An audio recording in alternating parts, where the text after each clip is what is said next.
विधानसभा चुनाव में बीजेपी ने बंपर जीत हासिल की। केंद्रीय मंत्री ज्योतिरादित्य सिंधिया ने इस जीत का श्रेय पार्टी नेतृत्व को दिया है। ज्योतिरादित्य सिंधिया से खास बातचीत की न्यूज स्टेट संवाददाता ने।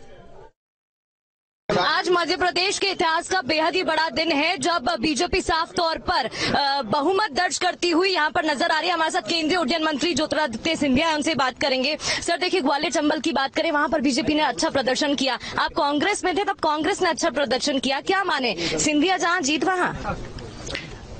इस ऐतिहासिक जीत, मध्य प्रदेश की इस ऐतिहासिक जीत के पीछे सर्वप्रथम मध्य प्रदेश की जनता को मैं नमन करता हूं, उनको प्रणाम करता हूं, नतमस्तक होता हूं। और उसी के साथ इस जीत के पीछे अगर कोई नेतृत्व है तो वो हमारे प्रधानमंत्री जी का है, जिन्होंने इस प्रदेश को केवल नहीं लेकिन इस देश को एक नई दिशा पिछले 9.5 साल में दी है। उसी के साथ जमीनी स्तर पर मार्गदर्शन देने के लिए हमारे गृह मंत्री अमित शाह जी, हमारे राष्ट्रीय अध्यक्ष जेपी नड्डा जी, और स्थानीय स्तर पर मैं कहूंगा प्राथमिक तौर से मेरे पार्टी का एक एक कार्यकर्ता जिसने खून पसीना एक किया इस जीत को हासिल करने के लिए। हमारे मुख्यमंत्री शिवराज सिंह चौहान जी, जिनकी जन कल्याणकारी नीतियां, उनकी योजनाएं, लाडली बहना योजना कमाल करके दिखाया है। भूमिका की अगर बात करूं तो शाही परिवार से अगला सीएम हो सकता है, क्योंकि देखिए ग्वालियर चंबल की बात करूं तो लोगों का सपना है, पूरा होगा सपना? मालूम आप किसकी बात कर रहे हैं? मैं आपकी बात कर रही हूँ। मैं ज्योतिरादित्य सिंधिया हूँ। ज्योतिरादित्य सिंधिया जिसे प्यार से महाराज बुलाया जाता है। नहीं, और मैं पहले भी कार्यकर्ता था, आज भी कार्यकर्ता हूँ और आगे भी कार्यकर्ता रहूंगा। जो केंद्रीय, और मैंने सदैव कहा है, मैं इस रेस में, आपने कई बार मुझे कैंपेन में भी पूछा, आपके सहभागियों ने भी पूछा, मैं ना कभी 2013 या 18 इस रेस में था, ना मैं आज इस रेस में हूँ। मैं कार्यकर्ता की भूमिका निभा रहा हूँ। हाँ, आशा अभिलाषा जरूर मेरी है, वो आशा अभिलाषा मेरी है विकास की और प्रगति की। बहुत बहुत धन्यवाद। बिल्कुल। तो ये थे ज्योतिरादित्य सिंधिया, आप सुन रहे थे, कहते नजर आए कि अभिलाषा है, आकांक्षा है विकास की, और इसी तरह से विकास होता रहे मध्य प्रदेश में, यही उनकी कामना है।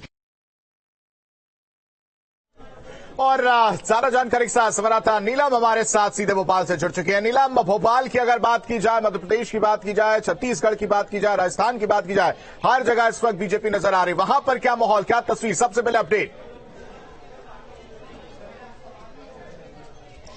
जी बिल्कुल, देखिए तीनों ही राज्य में बीजेपी ने एक अप्रत्याशित जीत कहना चाहिए दर्ज करवाने की ओर बढ़ रही है, क्योंकि कयास लगाए जा रहे थे कि हो सकता है कि कांग्रेस जो है बहुमत का आंकड़ा पा लेगी। मध्य प्रदेश में भी कमोबेश यही स्थिति नजर आ रही थी। जिस तरह से कांग्रेस दावे कर रही थी और जिस तरह से एक रणनीति के तहत कांग्रेस आगे बढ़ रही थी, पर बीजेपी ने 2018 से काफी कुछ सीखा और एक नई रणनीति के तहत चुनावी मैदान में आज से नहीं करीब 1.5 साल पहले से उतर चुकी थी, और उसका नतीजा आज देखने को मिल रहा है।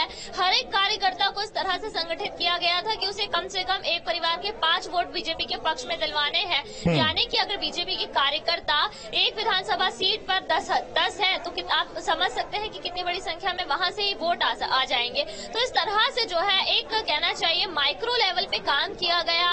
उसके अलावा अगर हम पार्टी से स्तर देखें तो बीजेपी सरकार ने भी योजनाओं का पिटारा एक तरह से मध्य प्रदेश की जनता के लिए खोला।